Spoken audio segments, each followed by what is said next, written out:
ಬಂದಿದೆ. ಅದಲ್ಲದೆ ಮಾನ್ಯ ಪೊಲೀಸ್ ಆಯುಕ್ತರವರು ಬಹಳ ಡೀಟೇಲ್ಡ್ ಆಗಿ ಒಂದು ರಿಪೋರ್ಟ್ ಅನ್ನು ನನಗೆ ಸಲ್ಲಿಸಿದ್ದಾರೆ.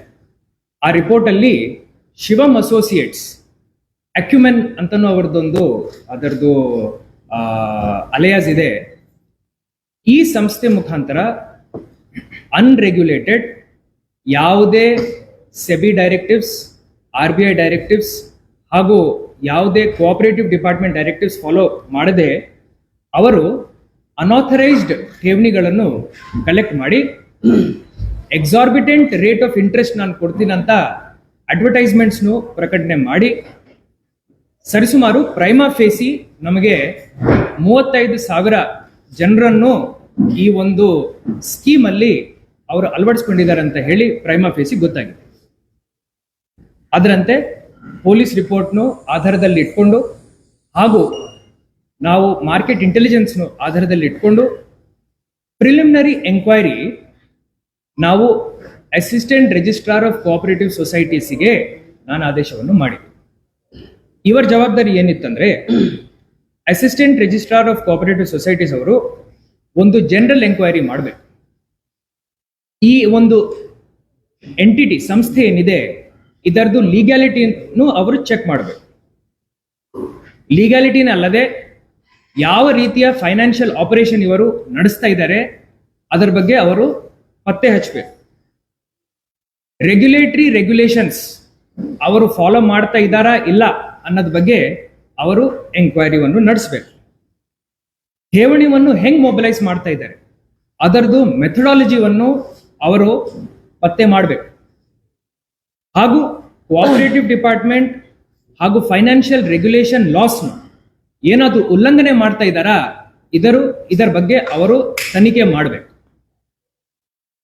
Assistant registrar of cooperative societies ARCS ಅವರು ನಮ್ಮ ಆದೇಶದಂತೆ ಅವರು 4 ಸ್ಥಳಗಳಲ್ಲಿ ಪರಿಶೀಲನೆ ಮಾಡಿ ಅದಾದ ನಂತರ ಒಂದು ಸುದೀರ್ಘವಾದಂಥ ವರದಿಯನ್ನು ಅವರು ನಮಗೆ ನೀಡ್ತಾರೆ. ಈ 4 ಸ್ಥಳಗಳಿಗೆ ಭೇಟಿ ಮಾಡಿದ ನಂತರ there is a prima facie evidence that irregularities taking place ಅಂತ ಹೇಳಿ ಅವರಿಗೆ ಕಾನೂನಲ್ಲಿ ಕಾಗ್ನಿಸೆನ್ಸ್ ಬರುತ್ತೆ. ಕಾಗ್ನಿಸೆನ್ಸ್ ಬಂದ ತಕ್ಷಣ ಅವರು ಪೊಲೀಸ್ ಆಯುಕ್ತರ ಹತ್ರ ಹೋಗಿ ಮಾಲಮಾರುತಿ ಸ್ಟೇಷನ್ ಅಲ್ಲಿ ಒಂದು FIR ಅನ್ನು ನೀಡ್ತಾರೆ. FIR ಅಲ್ಲಿ ಯಾವ ಕಾನೂನುಗಳನ್ನು ಅವರು ಅಲ್ಲಿ ಬಳಸ್ತಾರಂದ್ರೆ KPID ಆಕ್ಟ್ ಅಲ್ಲಿ ಸೆಕ್ಷನ್ 9 ಹಾಗೂ ಬಡ್ಸ್ ಆಕ್ಟ್ ಅಲ್ಲಿ section 21 sub class 1 and sub class 2. FIR ಆದ ನಂತರ ನಿನ್ನೆ ಏನ್ ಪೊಲೀಸ್ ಆಕ್ಷನ್ ಆಗಿದೆ ಅದರ ಬಗ್ಗೆ ಸ್ಪಷ್ಟವಾಗಿ ನಮ್ಮ ಪೊಲೀಸ್ ಆಯುಕ್ತರು ತಮಗೆ ತಿಳಿಸ್ತಾರೆ. 2ನೇ ಭಾಗ ಇನ್ವೆಸ್ಟಿಗೇಷನ್ ನಾವು ಏನ್ ಮಾಡಿದೀವಿ ಅಂದ್ರೆ detailed enquiry to be conducted under KPID act section 3(1) and 3(2) ಅಂತ ಹೇಳಿ ಜಿಲ್ಲಾಧಿಕಾರಿಯಾಗಿ ನಾನು ಆದೇಶವನ್ನು ಹೊರಡಿಸ್ತೇನೆ. ಈ ಆದೇಶದಲ್ಲಿ ನಾನು ಉಪವಿಭಾಗಾಧಿಕಾರಿ ಅಸಿಸ್ಟೆಂಟ್ ಕಮಿಷನರ್ ಬೆಳಗಾವಿ ರವರಿಗೆ ಆದೇಶವನ್ನು ಮಾಡ್ತೀನಿ. ಇವರು ನಮ್ಮ ಸೆಲ್ ಅಲ್ಲಿರುವಂತ ಮಾರ್ಕೆಟ್ ಇಂಟೆಲಿಜೆನ್ಸ್ ರಿಪೋರ್ಟ್ ಹಾಗೆ ಪೊಲೀಸ್ ಆಯುಕ್ತರು ನನಗೆ ನೀಡಿರುವಂತ ಪೊಲೀಸ್ ರಿಪೋರ್ಟ್ ಹಾಗೂ ಇತರ ಸೋಷಿಯಲ್ ಮೀಡಿಯಾ ಹಾಗೂ ಮಾಧ್ಯಮದ ಏನು ರಿಪೋರ್ಟ್ಸ್ ಬಂದಿದ್ದಾವೆ ಹಾಗೂ ಇವರು ಅಡ್ವರ್ಟೈಸ್ಮೆಂಟ್ಸ್ ಅನ್ನು ನೀಡ್ತಾರೆ. Suspicious advertisements.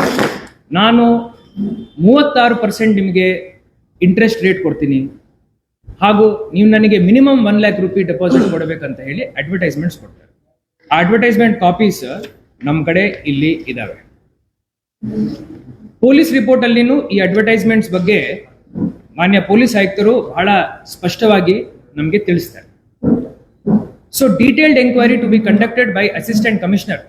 ಇದರಲ್ಲಿ market intelligence reports, police inputs, suspicious advertisements, ಇದರಂತೆ ನಮ್ಮ ಉಪವಿಭಾಗಾಧಿಕಾರಿ ಜೊತೆನಲ್ಲಿ ACP ರವರು, ಇನ್ಸ್ಪೆಕ್ಟರ್ ಅವರು, ಅದೇ ರೀತಿ ನಮ್ಮ district registrar for cooperative societies ಅವರೊಂದು ತಂಡ ಮಾಡ್ಕೊಳ್ತಾರೆ. ಇವರು ಹೋಗಿ ಸ್ಥಳ ಪರಿಶೀಲನೆ ಮಾಡ್ತಾರೆ. ಈ ಕಾನೂನು ಅಡಿಯಲ್ಲಿ ಇವರು ಪರಿಶೀಲನೆ ಮಾಡಬೇಕು. ಪರಿಶೀಲನೆ ಮಾಡಿ ಒಂದು ಡೀಟೇಲ್ಡ್ ವರದಿಯನ್ನು ಜಿಲ್ಲಾಧಿಕಾರಿಯಾಗಿ ನನಗೆ ಅವರು ಸಲ್ಲಿಸಬೇಕು. ಸರ್ಚ್ ಮಾಡುವಾಗ ಸುಮಾರು ಡಾಕ್ಯುಮೆಂಟ್ಸ್ ಅವರಿಗೆ ಸಿಕ್ಕಿದ್ದಾವೆ. ಉದಾಹರಣೆಗೆ ಫೈನಾನ್ಷಿಯಲ್ ಟ್ರಾನ್ಸಾಕ್ಷನ್ಸ್, ಠೇವಣಿದಾರರ ಪಟ್ಟಿ, ಹಾಗೂ ಅವ್ರಿಗೆ ನಿಮ್ಮ ಕಡೆ ಏನಾದರೂ ರೆಗ್ಯುಲೇಟರಿ ಪರ್ಮಿಷನ್ಸ್ ಇದಾವ ಇಲ್ಲ ಅಂತ ಕೇಳುವಾಗ ಅವರು AC ರವರಿಗೆ ಯಾವುದೇ ರೆಗ್ಯುಲೇಟರಿ ಪರ್ಮಿಷನ್ ಕಾಪೀಸ್, ಲೈಸೆನ್ಸಸ್ ತೋರಿಸಲಿಕ್ಕೆ ಆಗಲ್ಲ. ಇದನ್ನು ಉಪವಿಭಾಗಾಧಿಕಾರಿಗಳು ಒಂದು ಮಹಜರ್ ಡ್ರಾ ಮಾಡ್ತಾರೆ. ಒಂದು ಡೀಟೇಲ್ಡ್ 150 ಪೇಜ್ ರಿಪೋರ್ಟ್ವನ್ನು ಬರೆದುಬಿಟ್ಟು ನನಗೆ ಸಲ್ಲಿಸ್ತಾರೆ. ಈಗ ಈ ರಿಪೋರ್ಟ್ ಸಲ್ಲಿಸಿದ ನಂತರ ಕಾನೂನಡಿಯಲ್ಲಿ ಜಿಲ್ಲಾಧಿಕಾರಿಯಾಗಿ ನಾನು revenue secretary as per KPID act ನಾನು ಸೆಕ್ರೆಟರಿ ಆಫ್ ರೆವೆನ್ಯೂ ಡಿಪಾರ್ಟ್ಮೆಂಟ್ಗೆ ಇಮಿಡಿಯೇಟ್ಲಿ ತಿಳಿಸಬೇಕಾಗುತ್ತೆ. ಅವರು ನಿನ್ನೆ ನಮ್ಮ ಅಸಿಸ್ಟೆಂಟ್ ಕಮಿಷನರ್ ಅವರು ನಿನ್ನೆ ನನಗೆ ವರದಿ ಸಲ್ಲಿಸಿದ್ದಾರೆ. ನಾನು 2 ತಾಸು ಆ ವರದಿಯನ್ನು ಓದಿ ಅದರಲ್ಲಿ ಇರುವಂತಹ ನ್ಯೂನತೆಗಳನ್ನು ನಾನು ವೆರಿಫೈ ಮಾಡಿಕೊಂಡು ನಿನ್ನೆ ರಾತ್ರಿ ಸರ್ಕಾರಕ್ಕೆ ಆ ವರದಿಯನ್ನು ಸಲ್ಲಿಸಿದೆ. ಸರ್ಕಾರ ಹಂತದಲ್ಲಿ ಈಗ ಆಗೋ ಕೆಲಸ ಏನಂದ್ರೆ, ನಮ್ಮ ಅಪರ ಮುಖ್ಯ ಕಾರ್ಯದರ್ಶಿಗಳು, ಕಂದಾಯ ಇಲಾಖೆಯವರು ಸ್ಟೇಟ್ ನೋಡಲ್ ಆಫೀಸರ್ಗೆ ಕಾಂಪಿಟೆಂಟ್ ಅಥಾರಿಟಿಗೆ ಅವರು ನೇಮಕ ಮಾಡ್ತಾರೆ. Competent authority has all the powers to seize movable immovable properties, freeze bank accounts, and also take action by taking the concurrence of special court. ಒಂದು ಸ್ಪೆಷಲ್ ಕೋರ್ಟ್ ಈ ಆಕ್ಟ್ ಅಡಿಯಲ್ಲಿ ರಚನೆ ಮಾಡಲಾಗಿದೆ. ಇದರಲ್ಲಿ ಪ್ರೈಮಾ ಫೇಸಿ 35,000 ಜನ ಅಂತ ನಾವು ಏನು ಹೇಳ್ತಾ ಇದ್ವಿ, ಪ್ರತಿಯೊಬ್ಬರಿಂದ ಇವರ ಅಡ್ವರ್ಟೈಸ್ಮೆಂಟ್ ಪ್ರಕಾರ ಮಿನಿಮಮ್ ನನಗೆ 1 ಲಕ್ಷ ತಾವು ಹ್ಯಾಂಡ್ ಲೋನ್ ಕೊಡಬೇಕು, ಠೇವಣಿ ಇಡಬೇಕಂತ ಹೇಳಿ ಏನು ಹೇಳ್ತಾರೆ, ಇದರದ್ದು ಕ್ವಾಂಟಮ್ 50 ಕೋಟಿ ಮೀರಿ ಹೋಗುತ್ತೆ. ಅದು ಎಷ್ಟು ಹೋಗುತ್ತೆ ಅಂತ ನಾನು ಈಗ ಹೇಳಲ್ಲ, ಬಟ್ 50 ಕೋಟಿ ಮೀರಿ ಹೋಗುತ್ತೆ. 50 ಕೋಟಿ ಮೀರಿ ಹೋದ ನಂತರ ಪೊಲೀಸ್ ಇಲಾಖೆಯವರು, ನಮ್ಮ ಪೊಲೀಸ್ ಆಯುಕ್ತರು ಒಂದು ಡೆಸಿಷನ್ ತಗೊಂಡು ಇದು ಬಹುಶಃ ಅವರು CID ಅವರಿಗೆ ಹ್ಯಾಂಡ್ ಓವರ್ ಮಾಡ್ತಾರೆ. ಫೈನಲಿ ಈ ಒಂದು ಮಾಧ್ಯಮದ ಗೋಷ್ಠಿಯಿಂದ ನಾನು ಎಲ್ಲ ಜನಸಾಮಾನ್ಯರಿಗೆ ಏನು ಹೇಳಲಿಕ್ಕೆ ಬಯಸುತ್ತೇನೆಂದ್ರೆ, ಈ ಅನ್ರೆಗ್ಯುಲೇಟೆಡ್ ಪಾನ್ಜಿ ಸ್ಕೀಮ್ಸ್ ಇದಾವೆ. ನಾವು ಮಾಧ್ಯಮದಲ್ಲಿ ನಾನಿರಲಿ, CP ರವರಿರಲಿ, SP ರವರಿರಲಿ, ನಾವು ಸರಿಸುಮಾರೊಂದು 1000 ಸತಿ ಹೇಳಿದೆ, ಈ ಜಾಸ್ತಿ ಇಂಟ್ರೆಸ್ಟಿಗೆ ತಾವು ಟೆಂಪ್ಟ್ ಆಗ್ಬಿಟ್ಟು ನಮ್ಗೆ ನೀವು 1000 ರೂಪಾಯಿ ಕೊಟ್ಟಿದ್ದಾರೆ ಅಂದ್ರೆ 2000 ಸಿಗುತ್ತೆ, 3000 ಸಿಗುತ್ತೆ ಅಂತ ಯಾರು ಹೇಳ್ತಾರೆ, ಇವೆಲ್ಲ ಫ್ರಾಡ್.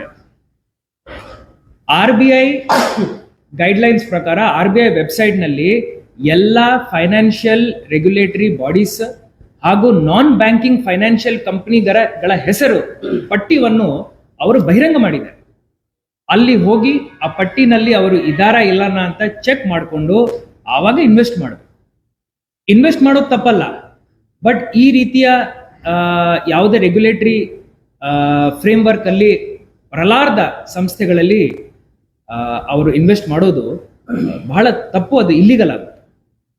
ಫೈನಲಿ ಈಗ ನಾವು KPID ಸೆಲ್, ಬಡ್ ಸೆಲ್ ಅಂತ ಏನು ಮಾಡಿದ್ದೀವಿ, ಇದನ್ನು ನಾವು ಬಹಳ ಸ್ಟ್ರೆಂಥನ್ ಮಾಡಿದ್ದೀವಿ. ಹಿಂದಿನ 2 ತಿಂಗಳಲ್ಲಿ ನಮ್ಮ ಬೆಳಗಾವಿನಲ್ಲೇ 1 ವರ್ಷದಿಂದ ಸುಮಾರು ಈ ತರ ಕೇಸಸ್ ಪತ್ತೆ ಆಗ್ತಾ ಇದ್ದಾವೆ. ನಮ್ಮ ಮಾಧ್ಯಮ ಸಮಿತ್ರರು ತಾವು ಹೇಳಿದಿರಿ, ನನಗೂ ನನ್ನ CP ರವರಿಗೂ ತಾವು ಹೇಳಿದಿರಿ ದಟ್ ಇದನ್ನು ಹೆಂಗ್ ರೆಗ್ಯುಲೇಟ್ ಮಾಡ್ತೀರಂತ. ಇವತ್ತು ಈ ಕಾನೂನನ್ನು ನಾವು ಉಪಯೋಗ ಮಾಡಿದ್ದೀವಿ. ಕಾನೂನಲ್ಲಿ ನನಗೆ ಹಾಗೂ ನನ್ನ ಅಧಿಕಾರಿಗಳಿಗೆ ಬಹಳಷ್ಟು ಅಧಿಕಾರವನ್ನು ಸರ್ಕಾರ ನೀಡಿದೆ. ಅದರಂತೆ ನಾವು ಈ ಕ್ರಮವನ್ನು ವಹಿಸಿದ್ದೀವಿ. ಈಗ ಮುಂದಿನ ಪೊಲೀಸ್ ಆಕ್ಷನ್ ಏನಾಗುತ್ತೆ, ಅವರು ಯಾವ ರೀತಿ ಸೀಜರ್ ಮಾಡ್ತಾರೆ ಅಂಡ್ ಆ ಸೀಜರ್ ಆದ ನಂತರ ಅವರ ಪ್ರಕ್ರಿಯೆ ಏನಿರುತ್ತೆ ಅದರ ಬಗ್ಗೆ ಪೊಲೀಸ್ ಆಯುಕ್ತರು ಮಾತಾಡ್ತಾರೆ. ಏನಾದ್ರೂ ಪ್ರಶ್ನೆ ಇದೆ ಅಂದ್ರೆ ನನಗೆ ತಾವು ಸ್ಪೆಷಲ್ ಕೋರ್ಟ್ ಏನು ಮಾಡಿದ್ದಾರೆ ಸರ್?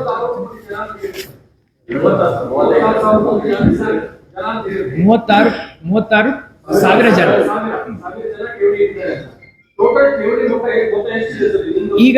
ಈಗ ಪ್ರೈಮಾ ಫೇಸಿ ಠೇವಣಿ ಮೊತ್ತವನ್ನು ಪತ್ತೆ ಮಾಡಲಿಕ್ಕೆ ಸೀಜರ್ ಪ್ರೊಸೀಜರ್ ಹಾಗೂ ಫ್ರೀಸಿಂಗ್ ಪ್ರೊಸೀಜರ್ ಹಾಗೂ ಪ್ರಿಲಿಮಿನರಿ ಇನ್ವೆಸ್ಟಿಗೇಷನ್ ಆಗಬೇಕು.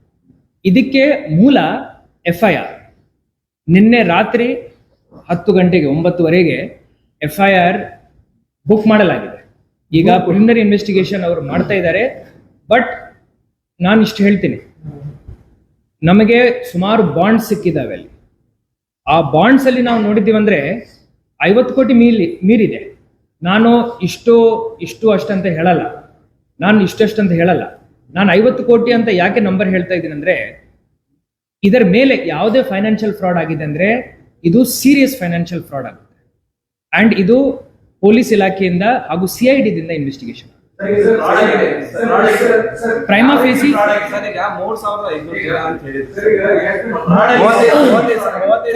ಫಸ್ಟ್ ತಾವು ಹೇಳಿ, ಮತ್ತೆ ಅನಿಲ್ ಕಡೆ ಬರ್ತೀನಿ, ಮತ್ತೆ ನೌಶಾದ್ ಕಡೆ. ಈಗ ವಂಚನೆ ಆಗಿದೆ ಅಂತ ಹೇಳ್ತೀರಿ, ವಂಚನೆಗೆ ಯಾರು ದೂರು ಕೊಡ್ತಾರೆ, ಯಾವ ರೀತಿ ಫ್ರಾಡ್ ಅಂತ ಕನ್ಸಿಡರ್ ಮಾಡ್ತೀವಿ? ಮೇನ್ ಪಾಯಿಂಟ್ ಏನಂದ್ರೆ ರೆಗ್ಯುಲೇಷನ್ಸ್ ಫಾಲೋ ಮಾಡಲಿಲ್ಲ. ಫಸ್ಟ್ ನೀವು ಡೆಪಾಸಿಟ್ ತಗೊಳ್ಳಿಕ್ಕೆ ಆಗಲ್ಲ ಅನ್ನೋದು ಪ್ರಶ್ನೆ ಬಂದಾಗ, ನಿಮ್ಮ ಕಡೆ ರೆಗ್ಯುಲೇಟರಿ ಫ್ರೇಮ್ ವರ್ಕ್ ಒಳಗಡೆ ನೀವು ಇಲ್ಲ ಅಂದ್ರೆ ನೀವು ಡೆಪಾಸಿಟ್ ತಗೊಳ್ಳಿಕ್ಕೇನೆ ಇಲ್ಲ.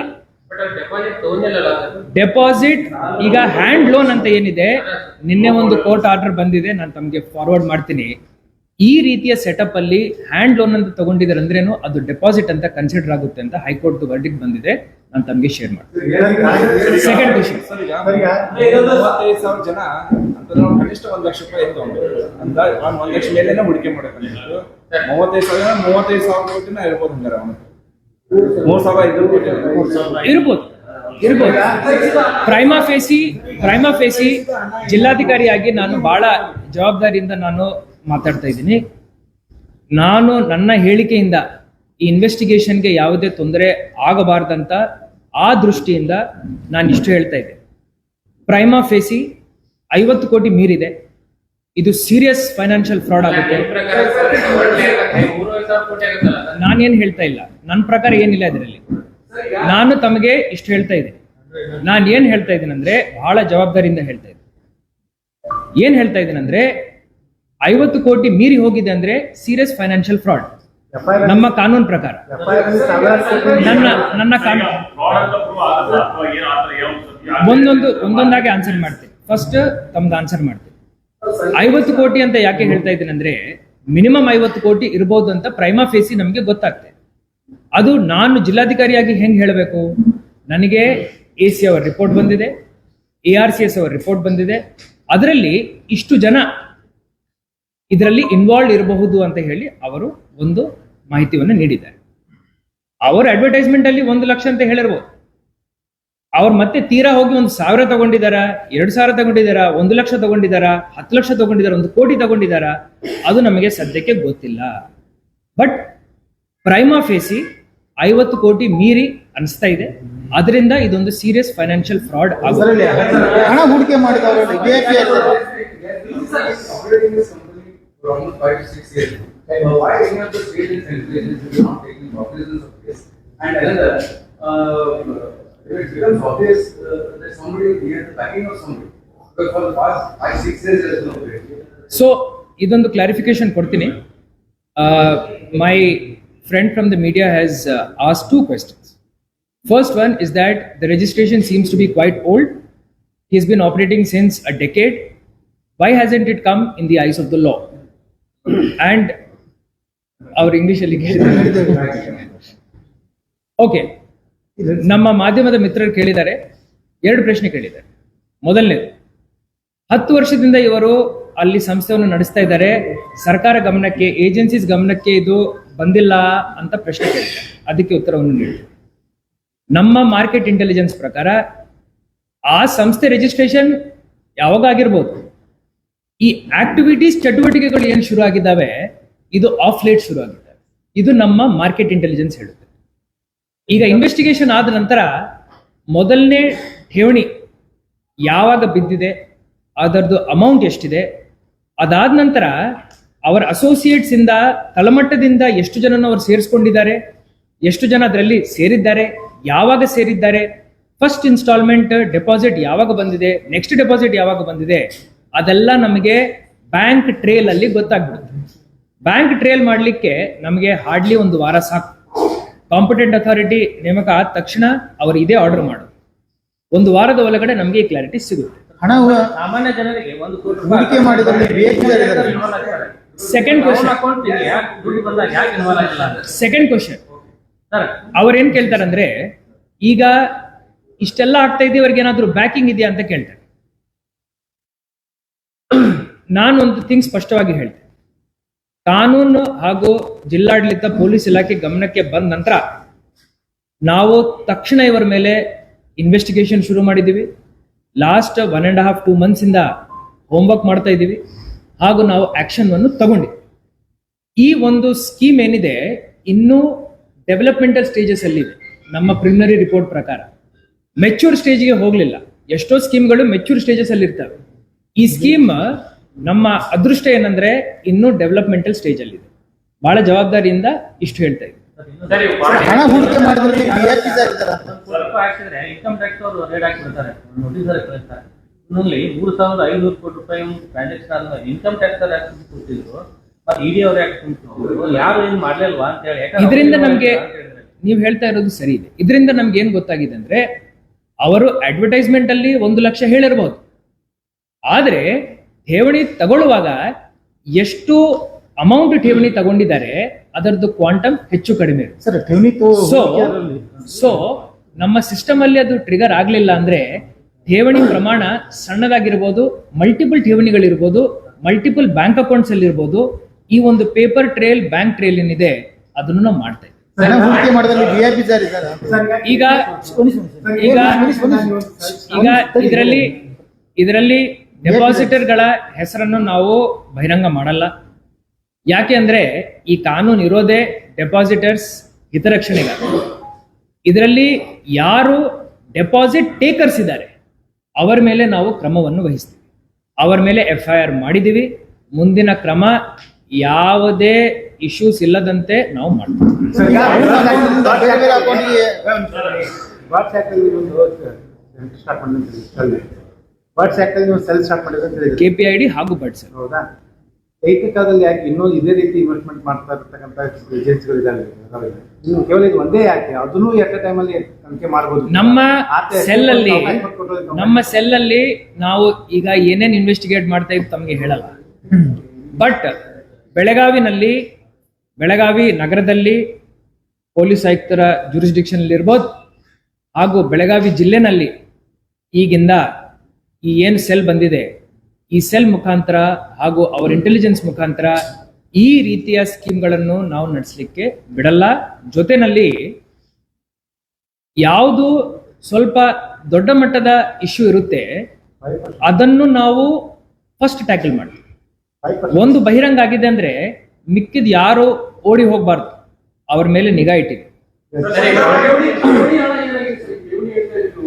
ಸೊ ಈಗ ಠೇವಣಿ ಹಣವನ್ನು ಸುರಕ್ಷಿತಗೊಳಿಸಲಿಕ್ಕೆ ಕಾಂಪಿಟೆಂಟ್ ಅಥಾರಿಟಿಗೆ ಫುಲ್ ಜವಾಬ್ದಾರಿ ಇದೆ. ಈ ಆಕ್ಟ್ ಅಡಿಯಲ್ಲಿ ನಾನು ಫಿನಿಶ್ ಮಾಡ್ತೀನಿ, ಜಸ್ಟ್ 1 minute ನಲ್ಲಿ ಹೇಳ್ತೀನಿ. ಕಾಂಪಿಟೆಂಟ್ ಅಥಾರಿಟಿಗೆ ಸಾಕಷ್ಟು ಅಧಿಕಾರ ಈ ಕಾನೂನಲ್ಲಿ ಸರ್ಕಾರ ನೀಡಿದೆ. ಇದರಲ್ಲಿ ಹಿಂದಿನ 1.5 ತಿಂಗಳಿಂದ ಪೊಲೀಸ್ ಆಯುಕ್ತರು ಹಾಗೂ ನಾವು ಎಲ್ಲ ಬ್ಯಾಂಕ್ ಅಕೌಂಟ್ಸ್ನು ಟ್ರ್ಯಾಕ್ ಮಾಡ್ತಾ ಇದ್ದೀವಿ ಹಾಗೂ ಎಲ್ಲ ಬ್ಯಾಂಕ್ಸ್ಗೆ ನಾವು ಮಾಹಿತಿಯನ್ನು ನೀಡಿದ್ದೀವಿ. ಅಂಡ್ ಇದರದ್ದು ಫ್ರೀಸಿಂಗ್ ಪ್ರಾಸೆಸ್ ಹಾಗೂ ಸೀಜರ್ ಪ್ರಾಸೆಸ್ನು ಕಾಂಪಿಟೆಂಟ್ ಅಥಾರಿಟಿ ಮುಖಾಂತರ ಮಾಡಿಸ್ತಾ ಇದ್ದೀವಿ. ಠೇವಣಿ ಅಮೌಂಟ್ ಸುರಕ್ಷಿತವಾಗಿದೆ. ಯಾರ್ಯಾರು ಇದರಲ್ಲಿ ಠೇವಣಿದಾರಿದ್ದಾರೆ ಅವ್ರದ್ದು ಸ್ಕೀಮ್ ಏನಿತ್ತು ಅವರು ಬಂದು ನಮ್ಮ ಸೆಲ್ಗೆ ಮಾಹಿತಿಯನ್ನು ನೀಡಬಹುದು. ನಮ್ಮ ಪ್ರಕಾರ ಪ್ರೈಮಾ ಫೇಸಿ ಇದು ಅನ್ರೆಗ್ಯುಲೇಟೆಡ್ ಸ್ಕ್ಯಾಮ್ ಸ್ಕೀಮ್. ಸರ್ ಇವನ ಅಕೌಂಟ್ನಿಂದ ಬೇರೆ ಬೇರೆ ಅಕೌಂಟ್ಗೆ ದುಡ್ಡು mister Rodrigues, sir How many banks are involved in this? Like you have identified the banks.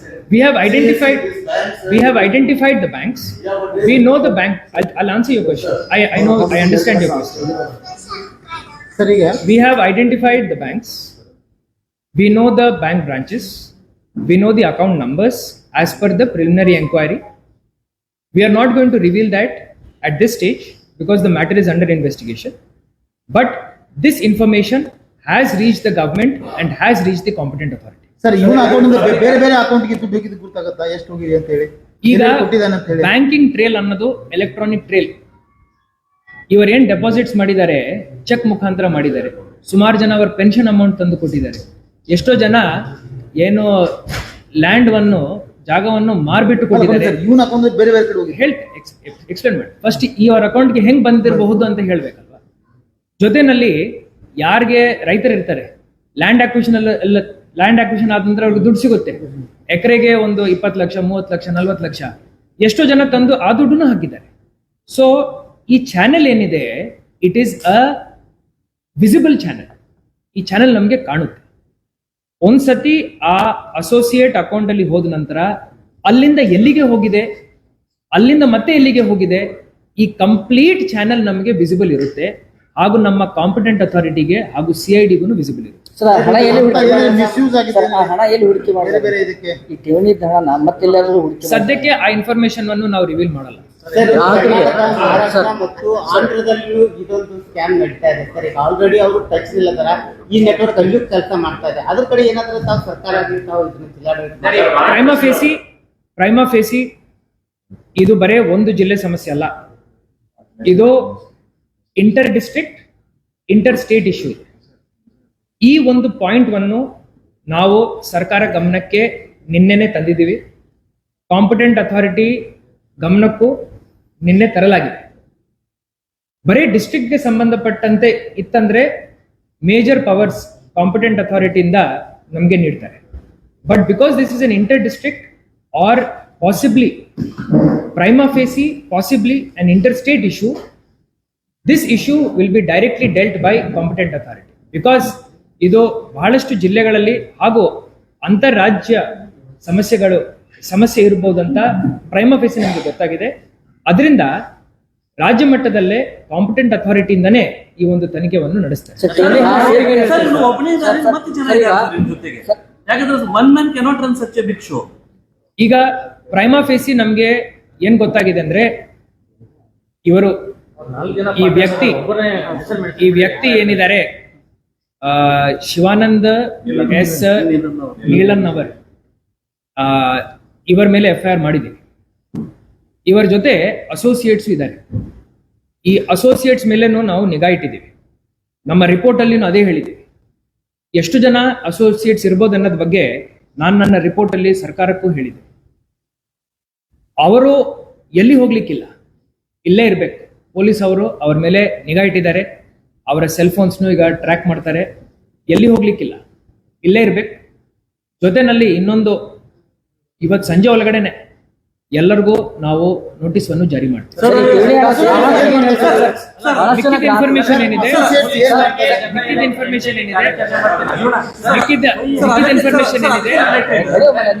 ಉಳಿದ ಇನ್ಫಾರ್ಮೇಶನ್ ಏನಿದೆ ಶಿವಾನಂದ್ ಮಿಲನ್ ಅವರು ಬೆಳಗ್ಗೆ ಬಂದಿದ್ದ ಒಂದು ವೈಭವದ ಕಾರ್ಯಕ್ರಮ, ಹಬ್ಬದ ಭಾಷಣ. ನಾಳೆ 17 ತಾರೀಕು ಕೂಡ ಅವ್ರ ಕಾರ್ಯಕ್ರಮ ಮಾಡಿದ್ದು. ನಿಮಗೂ ಕೂಡ ಇನ್ವಿಟೇಷನ್ ಕಾರ್ಡ್ ಕೊಟ್ಟಿದ್ರು ಸರ್, ಸ್ವಚ್ಛ ಬೆಳಗಾವಿ ಮಾಡೋಕ್ಕೆ. ಈ ಗ್ಯಾಪ್ ಅಲ್ಲಿ ಅದು ಹೆಂಗ್ ಟ್ರ್ಯಾಕ್ ಮಾಡಿದ್ರಿ, ಹೆಂಗ್ ಮಾಹಿತಿ ಬಂತು ನಿಮ್ಗೆ? ಅದ್ರ ಬಗ್ಗೆ ಆ ಚಾಲೆಂಜಸ್ ಬಗ್ಗೆ ಅನ್ಸುತ್ತೆ. ಚಾಲೆಂಜಸ್ ಅಂದ್ರೆ ನಾನು ನನ್ನ ಪೊಲೀಸ್ ಆಯುಕ್ತರಿಗೆ ಬಹಳ ಕಾಂಪ್ಲಿಮೆಂಟ್ಸ್ ಹೇಳಿದೆ. ಈಗ ಇದು ಒಳ್ಳೆ ಟೀಮ್. ಬೆಳಗಾವಿಗೆ ನಾವು ಇವರು ಬಹಳ ಒಳ್ಳೆ ಕೆಲಸ ಮಾಡಲಿಕ್ಕೆ ಅವರು ಪ್ರಯಾಸ ಪಡ್ತಾ ಇದ್ದಾರೆ. ನನಗೆ ಬಹಳ ಒಳ್ಳೆ ಸಾಥ್ ಕೊಡ್ತಾ ಇದ್ದಾರೆ. ಸೊ 1.5 ತಿಂಗಳಿಂದ ನಾವು ಎಷ್ಟು ಆಫೀಸರ್ಗಳ ಜೊತೆ ಮೀಟಿಂಗ್ಸ್ ಮಾಡಿದೀವಿ ಅಂತ ನಮಗೆ ಗೊತ್ತು. ಆ ಪ್ರೋಗ್ರಾಮ್ ಮಾಡ್ತಾ ಇದ್ದಾರೆ ಅಂತ ಗೊತ್ತಾದ ನಂತರನು ಪ್ರೋಗ್ರಾಮ್ ನಡೀಲಿ ಅಂತ ಹೇಳಿ ನಾವು ಮುಂದುವರಿಸಿದ್ವಿ. ಬಿಕಾಸ್ ನಮ್ಮ ಇನ್ವೆಸ್ಟಿಗೇಷನ್ ನಡೀತಾ ಇತ್ತು. ಬಟ್ ಒಂದು ಪಾಯಿಂಟ್ ಬಂದ ನಂತರ ನಾವು ಆಕ್ಷನ್ ತಗೋಬೇಕಾಯ್ತು. ನಾವು ಆಕ್ಷನ್ ನನ್ನ ಪ್ರಕಾರ ಬಹಳ ಸರಿಯಾದ ಸಮಯದಲ್ಲಿ ತಗೊಂಡ್ವಿ. ಫೈನಾನ್ಷಿಯಲ್ ಫ್ರಾಡ್ ಬಗ್ಗೆ ನೀವೆಲ್ಲ ಮಾತಾಡಿದ್ರಿ. ಬಟ್ ದಟ್ ಪರ್ಸನ್ ಏನ್ ಮಾಡಿದರೆ, ನನ್ನ ಹತ್ರ 15,000 ಗಂಡುಗಳಿದೆ, ನಾನು CM ಬೇಕಾರ್ ಆಗ್ಬೋದು, ಯಾರನ್ನ ಗಂಡಸರು ಮಾಡ್ತೀನಿ, ಇದೆಲ್ಲ ಕ್ರಿಮಿನಲ್ ಆಕ್ಟಿವಿಟಿ ಆಕ್ಟ್ ಅಲ್ಲಿ ಬರುತ್ತೆ. ಅದ್ರ ಬಗ್ಗೆ ಏನಾದ್ರು ಮಾಡಿದ್ದೀರಿ? ಸೊ FIR ನಲ್ಲಿ ಈಗ ಸುಮಾರು ಸೆಕ್ಷನ್ಸ್ ಆ್ಯಡ್ ಆಗ್ತಾ ಹೋಗ್ತವೆ ಇನ್ವೆಸ್ಟಿಗೇಷನ್ ಅಲ್ಲಿ. ನಾವು ಏನು ಪ್ರೈಮಾ ಫೇಸಿ ರಿಪೋರ್ಟ್ ಕೊಟ್ಟಿದ್ದೀವಿ ಅದರ ಪ್ರಕಾರ ಫೈನಾನ್ಷಿಯಲ್ ಫ್ರಾಡ್ ನಮ್ಮ ARCS ಅವರು ರಿಪೋರ್ಟ್ ಅನ್ನು ನೀಡಿದ್ದಾರೆ. ಈಗ ಪೊಲೀಸ್ ಕಾಗ್ನಿಸೆನ್ಸ್ ಅಲ್ಲಿ ಸುಮಾರು ವಿಚಾರಗಳು ಬಂದಿದ್ದಾವೆ. ಇದು ಇಲ್ಲೇ ಎಂಡ್ ಆಗೋ ಪ್ರಕರಣ ಅಲ್ಲ, ಇದರಲ್ಲಿ ಸುಮಾರು ಸೆಕ್ಷನ್ಸ್ ಆ್ಯಡ್ ಆಗ್ತವೆ. ಹೌದು, ಸೋಷಿಯಲ್ ಮೀಡಿಯಾದಲ್ಲಿ ಇರುವಂಥ ವಿಡಿಯೋಗಳನ್ನು ಪೊಲೀಸ್ ಆಯುಕ್ತರು, ನಾವೆಲ್ಲರೂ ಯಾವಾಗ ನೋಡಿದ್ದೀವಿ. ಅದರ ಮೇಲೆ ಬಹಳ ಸೀರಿಯಸ್ಲಿ ನಾವು ಗಮನಹರಿಸಿದ್ವಿ. ಅದರ ಮೇಲೆ ಯಾವ ರೀತಿಯ ಕ್ರಮ ತಗೋಬೇಕನ್ನೋದ್ ಬಗ್ಗೆ ನಾವು ಬಹಳ ಡಿಸ್ಕಸ್ ಮಾಡಿದ್ವಿ. ಅದಾದ ನಂತರ what is the best possible way to tackle this issue. ನಾವು ಯಾವುದೇ ಕೇಸ್ ಮಾಡಿದ್ದೀವಿ ಅಂದ್ರೆ ಠೇವಣಿದಾರಿಗೆ ಏನಾದರೂ ತೊಂದರೆ ಬರುತ್ತಾ ಅಂತ ಹೇಳಿ ನಾವಿಬ್ಬರು ಬಹಳ ಯೋಚನೆ ಮಾಡಿದ್ವಿ.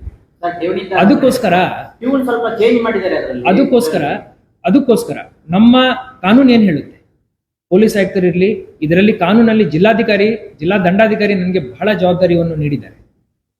ಮೊದಲನೇ ಆದ್ಯತೆ ಠೇವಣಿದಾರರನ್ನು ನಾವು ಪ್ರೊಟೆಕ್ಟ್ ಮಾಡಬೇಕು. ಸೊ ಅದರಿಂದ ನಾವು ಫಸ್ಟ್ ಪ್ರಯಾರಿಟಿ ಯಾವ ಇನ್ವೆಸ್ಟಿಗೇಷನ್ ಮಾಡಬೇಕು, ಯಾವ ಕೇಸ್ ಬುಕ್ ಮಾಡಬೇಕು ಅನ್ನೋದ್ ಬಗ್ಗೆ ಬಹಳ ಸುದೀರ್ಘವಾಗಿ ನಾವು ಚರ್ಚೆ ಮಾಡಿ ಈ ಇನ್ವೆಸ್ಟಿಗೇಷನ್, ಈ ಸೆಕ್ಷನ್, ಈ ಕಾನೂನನ್ನು ಉಪಯೋಗ ಮಾಡ್ತೀವಿ. ಈಗ ಠೇವಣಿದಾರರಿಗೆ ಏನ್ ಹೇಳ್ತೀರಿ ಸರ್? ಜಿಲ್ಲಾಡಳಿತದಿಂದ ತನಿಖೆ ನಡೆದಿದೆ, ಠೇವಣಿದಾರರು ಪೊಲೀಸ್ ಆಯುಕ್ತರು ಹೇಳ್ತಾರೆ. ಸರ್, ಠೇವಣಿದಾರರಿಗೆ ಜಿಲ್ಲಾಡಳಿತದಿಂದ ಏನ್ ಹೇಳ್ತೀರಿ?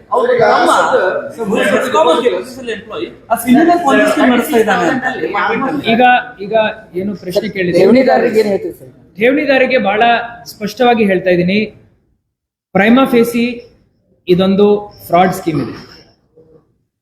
ಇದು ನಾನು ಯಾಕೆ ಹೇಳ್ತಾ ಇದ್ದೀನಿ ಅಂದ್ರೆ, ಪ್ರೈಮಾ ಫೇಸಿ ಹಿಂಗ ಅನಿಸ್ತಾ ಇದೆ, ಇವರಿಗೆ ಯಾವುದೇ ರೆಗ್ಯುಲೇಟರಿ ಅಥಾರಿಟಿ ಇಲ್ಲ, ಠೇವಣಿ ತಗೊಳ್ಳಿಕ್ಕೆ ಇವರಿಗೆ ಪವರೇ ಇಲ್ಲ, ಇವರಿಗೆ ಯಾವುದೇ ಲೈಸೆನ್ಸ್ ಇಲ್ಲ. ಈ ತರ ಸ್ಕೀಮ್ಗಳು ಇದು ಮೊದಲನೇ ಸ್ಕೀಮ್ ಅಲ್ಲ. ನಾವು ಈ ತರ ಸಾವಿರಾರು ಸ್ಕೀಮ್ ನೋಡಿದ್ದೀವಿ. 20 ವರ್ಷದಿಂದ ನಾವು ಸಾರ್ವಜನಿಕರಿಗೆ ನಾವು ಹೇಳ್ತಾ ಬಂದಿದ್ದೀವಿ. ನಮ್ಮ ಟಿವಿಗಳಲ್ಲಿ ತಾವುಗಳ ಆಡ್ವನ್ನು ನಡೆಸಿದ್ದೀರಾ. ಈ ತರ ಆಮಿಷಗಳಿಗೆ ಒಳಗೊಂಡು ತಾವು ತಮ್ಮ ಕಷ್ಟಾರ್ಜಿತ ದುಡ್ಡನ್ನು ಠೇವಣಿ ಕೊಡಬೇಡ ಅಂತ ಹೇಳಿ, ಅದಕ್ಕೆ ತಮ್ಮ ಠೇವಣಿ ಅಮೌಂಟ್ ಏನಿದೆ ಅದು ಸುರಕ್ಷಿತವಾಗಿ ಇಡೋ ಜವಾಬ್ದಾರಿ ನಮ್ದು. ಆದ್ರೆ ತಾವು ತಮ್ಮ ಜವಾಬ್ದಾರಿಯನ್ನು ಮರಿಬಾರದು. ಈ ಕಾನೂನಡಿಯಲ್ಲಿ ಏನು ಇಲ್ಲಿಗಲ್ ಆಕ್ಟಿವಿಟಿ ನಡೀತಾ ಇದೆ, ಇದಕ್ಕೆ ತಾವು ಸಾಥ್ ಕೊಡ್ಲಿಕ್ಕಿಲ್ಲ. ತಾವು ಜಿಲ್ಲಾಡಳಿತ ಜೊತೆ ಇರ್ಬೇಕು, ಪೊಲೀಸ್ ಇಲಾಖೆ ಜೊತೆ ಇರ್ಬೇಕು.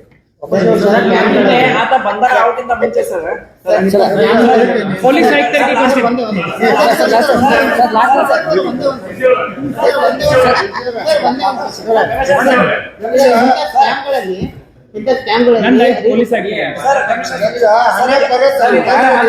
ನಿನ್ನೆ ಬಂಧನ ಆಗೋದ್ರಿಂದ ಮುಂಚೆ ಒಂದು ಆಡಿಯೋ ಸಂದೇಶ ರವಾನೆ ಮಾಡಿದಾನೆ ಸರ್. ಮತ್ತೆ 2 ದಿನದಲ್ಲಿ ಸ್ಟಾರ್ಟ್ ಆಗುತ್ತೆ, ಯಾರು ಹೆದರ್ಬೇಡಿ, ಓಂ ನಮಃ ಶಿವಾಯ ಅಂತ ಹೇಳಿ ಸ್ಟಾರ್ಟ್ ಮಾಡಿದಾನೆ. ಏನ್ ಪ್ರಶ್ನೆ ಸರ್? ಜಸ್ಟ್ ಏನೇನು ಮಾರ್ಕೆಟ್ ಇನ್ಫ್ಲೂಯೆನ್ಸ್ ಪ್ರಕಾರ ಕೇಸ್ ತಗೊಂಡಿದ್ದೀವಿ ಅಂತ. ಎಸ್, ಈ ತರ ಎಷ್ಟು ಬೇರೆ ಇದಾವೆ ನಮ್ಮ ಕಡೆ, ಎಷ್ಟಿದೆ ಈ ತರ? ಇದಾವೆ ನಮ್ಮ ಕಡೆ. ಈಗ ನಾನು ನಂಬರ್ ಹೇಳಬೇಕಂದ್ರೆ ನಾನು ನಂಬರ್ ಸದ್ಯಕ್ಕೆ ಹೇಳಲ್ಲ. ಜೊತೆನಲ್ಲಿ ಯಾರಂತ ತಾವು ಕೇಳಿದ್ರಂದ್ರೆ ಅದನ್ನು ಹೇಳಲ್ಲ, ಸದ್ಯಕ್ಕೆ ಹೇಳಲ್ಲ.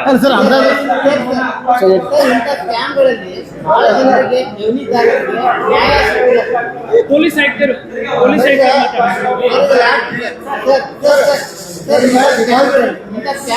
ಬಹಳ ಜನರಿಗೆ ಠೇವಣಿದಾರರಿಗೆ ನ್ಯಾಯ ಸಿಕ್ಕಿಲ್ಲ ಸರ್. ಇದು ಅದೇ ರೀತಿ ಒಂದು ಸ್ಕ್ಯಾಮ್ ಆಗಿ ಹೋಗುತ್ತಾ? ಠೇವಣಿದಾರರಿಗೆ ನ್ಯಾಯ ಸಿಗುವಂತ ಒಂದು ಠೇವಣಿದಾರರಿಗೆ ನ್ಯಾಯ ಸಿಗ್ಬೇಕಂದ್ರೆ ನಾವು ಲೀಗಲ್ ಪ್ರೊಸೀಜರ್, ಕೋರ್ಟ್ ಡೈರೆಕ್ಷನ್ಸ್, ಕಾನೂನನ್ನು ಟು ದ ಡಾಟ್ ಫಾಲೋ ಮಾಡಬೇಕಾಗುತ್ತೆ. ನಾವು ಈ ಕ್ರಮವನ್ನು ವಹಿಸುವಾಗ ಸೀನಿಯರ್ IPS ಆಫೀಸರ್ ಜೊತೆ, ಸೀನಿಯರ್ IAS ಆಫೀಸರ್ಸ್ ಜೊತೆ ಹಾಗೂ ಸಬ್ಜೆಕ್ಟ್ ಮ್ಯಾಟರ್ ಎಕ್ಸ್ಪರ್ಟ್ಸ್ ಜೊತೆ, ವಕೀಲರ ಜೊತೆ ಚರ್ಚೆ ಮಾಡಿಕೊಂಡು ಈ ಒಂದು ಆಕ್ಷನ್ ತಗೊಂಡಿದ್ದೀವಿ. ಈ ರೀತಿ ಆಕ್ಷನ್ ತಗೊಂಡಿದ್ದ ನಂತರ ನನ್ನ ಪ್ರಕಾರ ಕಾನೂನಾತ್ಮಕವಾಗಿ ಠೇವಣಿದಾರರ ಹಿತರಕ್ಷಣೆ ಏನಿದೆ ಅದನ್ನು ಕಾಪಾಡಲಿಕ್ಕೆ ನಮಗೆ ಶಕ್ತಿ ಸಿಗುತ್ತೆ.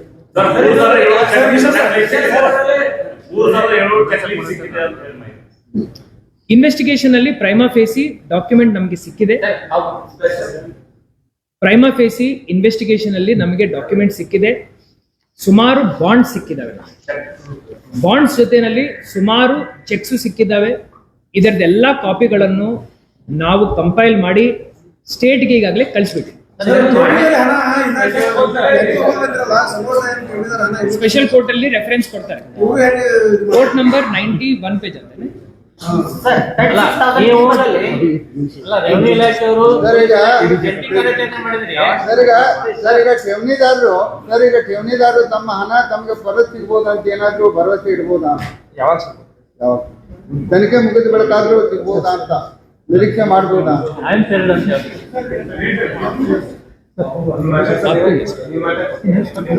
ನಿಮ್ಗೆ ನೀವು ಮೊದಲು ಹೇಳಿ ಸರ್. ಸರ್ ನೀವು ಹೇಳಿ ಬ್ರೀಫ್ ಮಾಡಿಬಿಡ್ತೀನಿ. ಬ್ರೀಫ್ ಮಾಡಿ ಸರ್. ಮಾನ್ಯ ಜಿಲ್ಲಾಧಿಕಾರಿಗಳು ಹೇಳಿದಂತೆ ಈ ತರ ಸ್ಕೀಮ್ ಬಗ್ಗೆ ಸಾಕಷ್ಟು ಸಲ ನಮ್ದು ವಿಚಾರಣೆ ಆಗಿತ್ತು. ಒಂದು ಅನಾಮಧೇಯ ಅರ್ಜಿ ಯಾರು ಸೇಬಿಗೆ ಕೂಡ ಬರೆದಿದ್ರು, ಈ ತರ ಈ ಸಂಘಟನೆ ದುಡ್ಡು ಕೇಳ್ತಾ ಇದ್ದಾರೆ, ತಗೊಳ್ತಾ ಇದ್ದಾರೆ. ಸೇಬಿ ಅವರು ನಮ್ಮ CIDಗೆ ಪತ್ರ ಬರೆದಿದ್ದಾರೆ. CID ಇಂದ ನಮಗೆ ಕೂಡ ಒಂದು ಎನ್ಕ್ವೈರಿ ಬಂದಿತ್ತು. ಅದು ರೂಟೀನ್ ಚಾನೆಲ್ ತರ ತಿರುಗಾಡ್ತಾ ಇತ್ತು. ಈ ಮನುಷ್ಯ, ಈ ಶಿವಾನಂದ ನೀಲನ್ನವರ್, ಇವನು ಉಡುಪಿ ಜಿಲ್ಲೆನಲ್ಲಿ ಒಂದು ಭಾಷಣದಲ್ಲಿ ನನ್ನ ಹತ್ರ 15,000 ಗನ್ ಇದೆ, ಜನ 10 ಲಕ್ಷ ಕೋಟಿ ಕೊಡಕ್ಕೆ ನನಗೆ ಲೈನ್ನಲ್ಲಿ ನಿಂತಿದ್ದಾರೆ. ಆವಾಗ it was a red flag for us. ಆವಾಗಿಂದ ಸ್ವಲ್ಪ ಈ ಏಜೆನ್ಸಿದು ತನಿಖೆ, ಈ ಪರ್ಟಿಕ್ಯುಲರ್ ಏಜೆನ್ಸಿದು ತನಿಖೆ ಸ್ವಲ್ಪ ಚುರುಕಾಯ್ತು. ನಾವು ಸೇಬಿಗೆ ಕಾಂಟ್ಯಾಕ್ಟ್ ಮಾಡಿದ್ದೀವಿ. ಅವರು ಹೇಳಿದ್ದಾರೆ, ನಾವು ನಿಮ್ಗೆ ಎನ್ಕ್ವೈರಿಗೆ ಹೇಳ್ತಾ ಇದ್ದೀವಿ, ಇವನು ನಮ್ಮ ಜೊತೆಗೆ ರಿಜಿಸ್ಟರ್ಡ್ ಇಲ್ಲ. RBI ಬೆಂಗಳೂರಿಗೆ ಮಾತಾಡಿದ್ದೀವಿ. ಅವರು ಒಂದು ಲಿಂಕ್ ಕಳಿಸಿದ್ದಾರೆ ಅವ್ರ ವೆಬ್ಸೈಟ್ದು. ಅದರಲ್ಲಿ 9,000ಕ್ಕಿಂತ ಜಾಸ್ತಿ NBFC ಇನ್ಸ್ಟಿಟ್ಯೂಷನ್ಸ್ ಏನಿದೆ ಅದರದೊಂದು ಲಿಂಕ್ ಕಳಿಸಿದ್ರು ನಮಗೆ. ಆ ಲಿಂಕ್ನಲ್ಲಿ ನಾವು ಸರ್ಚ್ ಮಾಡಿದ್ದೀವಿ. ಈ ಫರ್ಮ್ದು ಅದರಲ್ಲಿ ರಿಜಿಸ್ಟ್ರೇಷನ್ ಇರಲಿಲ್ಲ. ಮತ್ತೆ ಅವರಿಗೆ ಇಮೇಲ್ ಹಾಕಿದ್ದೀವಿ, ಈ ಫರ್ಮ್ ನಿಮ್ಮಲ್ಲಿ ಯಾವುದರಲ್ಲಿ ರಿಜಿಸ್ಟರ್ಡ್ ಇದೆ ಅಥವಾ ಇಲ್ಲ. ಇಷ್ಟು ಮಾಡಿಕೊಂಡು ಸ್ವಲ್ಪ ಸೋಷಿಯಲ್ ಮೀಡಿಯಾದಲ್ಲಿ ಕೂಡ ಸರ್ಚ್ ಮಾಡಿದ್ದೀವಿ. ಈ ಫರ್ಮ್ ಈ ಥರ ಕಲರ್ಫುಲ್ ಪ್ಯಾಂಪ್ಲೆಟ್ಸ್ನಲ್ಲಿ ನೀವು 1 ಲಕ್ಷ ಕೊಟ್ಟಿದ್ರೆ ತಿಂಗಳಕ್ಕೆ 3,000 ಬರುತ್ತೆ, ಈ ಥರ 5 ಲಕ್ಷ ಇಟ್ಟಿದ್ರೆ 15,000 ಬರುತ್ತೆ ಅಂತ ಜನರಿಗೆ ಭಾಳ ಅಟ್ರಾಕ್ಟಿವ್ ಆಗಿ ಇದು ವಾಟ್ಸಪ್ನಲ್ಲಿ ಸರ್ಕ್ಯುಲೇಟ್ ಆಗ್ತಾ ಇತ್ತು. ಇದು ಮಾಡಿದ ಮೇಲೆ ನಾವು ಜನರಿಗೆ ಕಾಂಟ್ಯಾಕ್ಟ್ ಮಾಡೋಕ್ಕೆ ಶುರು ಮಾಡಿದ್ವಿ, ಯಾರು ಇದರಲ್ಲಿ ಇನ್ವೆಸ್ಟ್ ಮಾಡಿದ್ದಾರೆ. ಅವರು ಸರ್ ನಮಗೆ ಕಂಪ್ಲೇಂಟ್ ಕೊಡಲ್ಲ ಸರ್, ನಿಮಗೆ ತೋರಿಸ್ತೀವಿ ಅಂತ ಹೇಳಿದರು. ಇದು ಒಂದು ಸ್ಯಾಂಪಲ್ ಹ್ಯಾಂಡ್ ಲೋನ್ ಅಗ್ರಿಮೆಂಟ್ ಇದೆ. ಇದರಲ್ಲಿ ಅವನು ಪಾರ್ಟಿ 1 ಲೋನ್ ಕೊಡುವವನು ಪಾರ್ಟಿ 2, ಇವು ನಾವೆಲ್ಲ ಫ್ಯಾಮಿಲಿ ಇದ್ದೀವಿ, ನಮಗೆ ಕಷ್ಟ ಇದೆ, ಇವರು ನನಗೆ ದುಡ್ಡು ಕೊಡ್ತಾ ಇದ್ದಾರೆ ಅಂತ ಅವನು ಅಗ್ರಿಮೆಂಟ್ ಎಲ್ಲರಿಂದ ಮಾಡಿಸಿದ್ದಾನೆ. ಈಗ ಜನ ಅವನ ಮೇಲೆ ಯಾಕೆ ನಂಬಬೇಕು? ಅವನು ಎಷ್ಟು ಹ್ಯಾಂಡ್ ಲೋನ್ ತಗೋತಾನೆ ಅದರದ್ದು ಬ್ಲ್ಯಾಂಕ್ ಚೆಕ್, ಈ ತರ ಒಂದು ಬ್ಲ್ಯಾಂಕ್ ಚೆಕ್ ಮೇಲೆ ಸೈನ್ ಮಾಡಿಕೊಂಡು ಅದೇ ಈಕ್ವಲ್ ಅಮೌಂಟ್ ಹಾಕೊಂಡು ಅವರಿಗೆ ಅದು ಗ್ಯಾರಂಟಿ ಕೊಡ್ತಾ ಇದ್ದ. ಒನ್ ರೂಲ್ ವಾಟ್ ಈ ಶಿವಾನಂದನ್ ಫಾಲೋ ಮಾಡಿದಾನೆ ಅಂದ್ರೆ, ಇವನು ಯಾರು ಡಿಪಾಸಿಟ್ ಮಾಡಿದ್ರೆ ಅವ್ರಿಗೆ ಎಲ್ಲಿಗೆ ಆ 3% ಕಂಟಿನ್ಯೂಸ್ ಆಗಿ ಕೊಡ್ತಾ ಹೋಗಿದ್ದಾನೆ. ಅದರಿಂದ ಯಾರಿಗೆ ಇವನ ಮೇಲೆ ಡೌಟ್ ಬಂದಿಲ್ಲ. Now the larger question is, can any firm on the planet 3% ಪ್ರತಿ ತಿಂಗಳು ಕೊಡೋಕೆ ಆಗುತ್ತಾ? That is the basic question. ಇಲ್ಲಿ ಏನಿದೆ ಅಂದ್ರೆ, ಇವತ್ತು 10 ಜನ ಇದ್ದಾರೆ, ಅವರಿಗೆ ಇವರು 3% ಕೊಡಬೇಕು. ಈ 10 ನೋಡ್ಕೊಂಡು ಇನ್ನೂ 20 ಸೇರ್ ಆಗ್ತಾರೆ. ಅವರು ಸೇರಿದ ಮೇಲೆ ಅವರಿಂದ ದುಡ್ಡು ತಗೊಂಡು ಇವರಿಗೆ 3% ಶುರು ಆಗುತ್ತೆ. ಈ 20 ಸೇರಿದ ಮೇಲೆ ಇನ್ನೂ 40 ಬರ್ತಾರೆ, ಅವರಿಂದ ದುಡ್ಡು ತಗೊಂಡು ನಿಮ್ಗೆ 20ಗೆ ಸರ್ ಆಗುತ್ತೆ. ಬಟ್ ಈ ಪಿರಾಮಿಡ್ ಏನಿದೆ ಒಂದಿನ ಅದರ ಸ್ವಂತ ವೇಟ್ ಮೇಲೆನೆ ಕೊಲ್ಯಾಪ್ಸ್ ಆಗುತ್ತೆ. ಇದರಲ್ಲಿ ನಮಗೆ ಸಮಾಧಾನ ಏನಿದೆ ಅಂದ್ರೆ, ಯಾವ ಒಂದಿನ ಈ ತರ ದುಡ್ಡು ತಗೊಂಡು ಅವನು ವಿದೇಶಕ್ಕೆ ಓಡೋಗಿ ಆಮೇಲೆ ನಮ್ಮ ಹತ್ರ ಇನ್ವೆಸ್ಟರ್ ಬರೋ ಬದಲು, ಈಗಾಗಲೇ ಜಿಲ್ಲಾ ಆಡಳಿತ ಕಡೆಯಿಂದ ನಾವು ನಮ್ಮ ಫೈಂಡಿಂಗ್ಸ್ ಏನಿತ್ತು ಆ ಎಲ್ಲ ನಮ್ಮ ಜಿಲ್ಲಾಧಿಕಾರಿ ಅವರಿಗೆ ಕೊಟ್ಟಿದ್ದೀವಿ. ಅದರಲ್ಲಿ ಅವರು ಅವರ ಅಧಿಕಾರಿಗಳಿಂದ ವಿಚಾರಣೆ ನಡೆಸಿದ್ದಾರೆ. ನಿನ್ನೆ ರಾತ್ರಿ ನಮಗೆ ದೂರು ಬಂದಿದೆ. ಆ ದೂರಿನ ಆಧಾರದ ಮೇಲೆ ಒಂದು FIR ದಾಖಲು ಮಾಡಲಾಗಿದೆ. ಸಾಕಷ್ಟು ಡಾಕ್ಯುಮೆಂಟ್ಸ್ ಕೂಡ ಕೊಟ್ಟಿದ್ದಾರೆ. ಡಾಕ್ಯುಮೆಂಟ್ಸ್ ನಲ್ಲಿ ಮತ್ತು ನಿನ್ನೆ ಆರೋಪಿ ಜೊತೆಗೆ ಮಾತಾಡಿದಾಗ ಅವನು ಹೇಳ್ತಾನೆ, ನಮ್ದು 35,000 ಜನರದ್ದು ಪರಿವಾರ ಇದೆ, so you can make out ಅಷ್ಟೇ ಮಂದಿ ವಿಕ್ಟಿಮ್ಸ್ ಇದ್ದಾರೆ. ಸಾಕಷ್ಟು ಬ್ಯಾಂಕ್ ಅಕೌಂಟ್ ಡೀಟೇಲ್ಸ್, ಅವನು ಒಂದು ಡಿಜಿಟಲ್ ಪ್ಲಾಟ್ಫಾರ್ಮ್ ಕೂಡ ನಡೆಸ್ತಾ ಇದ್ದ, ಯೂಸರ್ ನೇಮ್ ಪಾಸ್ವರ್ಡ್ ಇದೆ ಅದಕ್ಕೆ. ಆ ಡಿಜಿಟಲ್ ರಿಕವರಿ ಈಗ ನಮ್ಮ ಇನ್ವೆಸ್ಟಿಗೇಟರ್ಸ್ ತಂಡ ಈಗ ಈ ಪ್ರೆಸ್ ಮೀಟ್ ನಡೆಯುವಾಗ ಅದು ಆಲ್ರೆಡಿ ನಮ್ಮದು ಸರ್ಚ್ ಅಂಡ್ ಸೀಸರ್ ಎಲ್ಲ ನಡೀತಾ ಇದೆ. ಆ ಒಂದು ಡಿಜಿಟಲ್ ಡಿವೈಸಸ್ ಏನೇನಿದೆ ಅದು ಕೂಡ ನಾವು ಸರ್ಚ್ ಮಾಡ್ತೀವಿ. ಮನೆ ಜಿಲ್ಲಾಧಿಕಾರಿ ಹೇಳ್ದಂಗೆ ಈ ಪ್ರಕರಣದ್ದು ಮ್ಯಾಗ್ನಿಟ್ಯೂಡ್ ಜಾಸ್ತಿ ಇದೆ. ಒಂದು ಬ್ಯಾಲೆನ್ಸ್ ಶೀಟ್ ನಾವು ನೋಡಿದ್ದೀವಿ, ಚಾರ್ಟರ್ಡ್ ಅಕೌಂಟ್ ಏನು ಆಡಿಟ್ ಮಾಡಿದ್ದ 300 crore 400 crore ಒಂದೊಂದು ವರ್ಷಕ್ಕೆ ಬ್ಯಾಲೆನ್ಸ್ ಶೀಟ್ನಲ್ಲಿ ಕಂಡು ಬರ್ತಾ ಇದೆ. ಸೊ ಇದು ಮೋಸ್ಟ್ ಲೈಕ್ಲಿ ಜನರದುನೇ ದುಡ್ಡಿದೆ.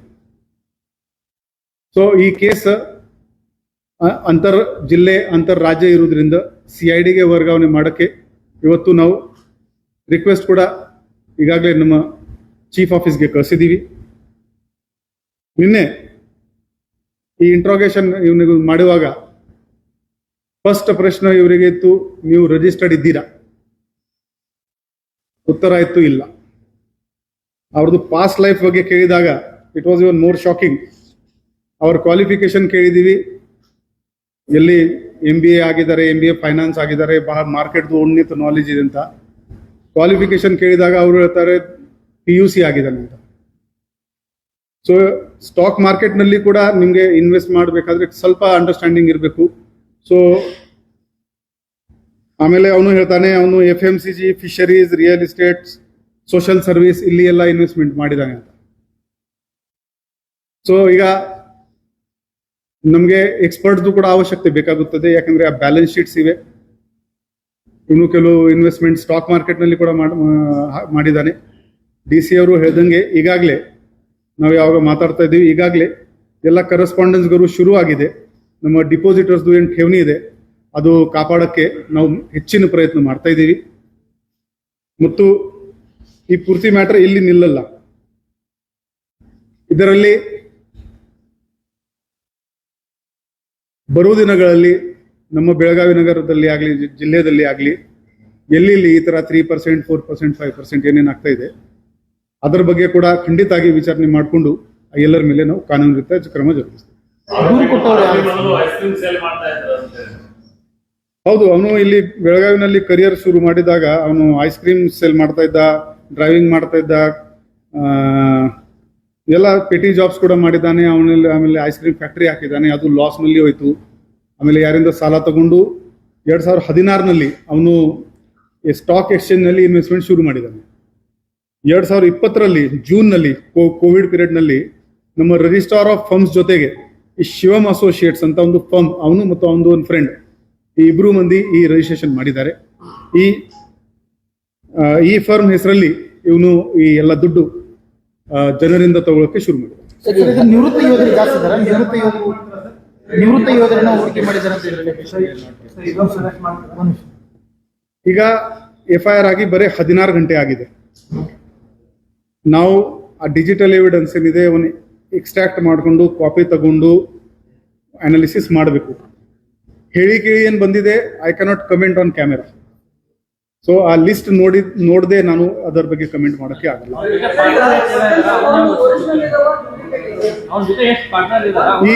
ಈ ಫರ್ಮ್ ನಲ್ಲಿ ಬಾಂಡ್ಗಳು ಕೊಟ್ಟಿದ್ದಾರೆ ಸರ್, ಬಾಂಡ್ ವ್ಯವಹಾರ ಆಗಿದೆ. ಆ ಬಾಂಡ್ಗಳು ಸರಿಯಾಗಿದಾವ ಅಥವಾ ಒರಿಜಿನಲ್ ಇದಾವ ಅಥವಾ ಡೂಪ್ಲಿಕೇಟ್ ಇದಾವ?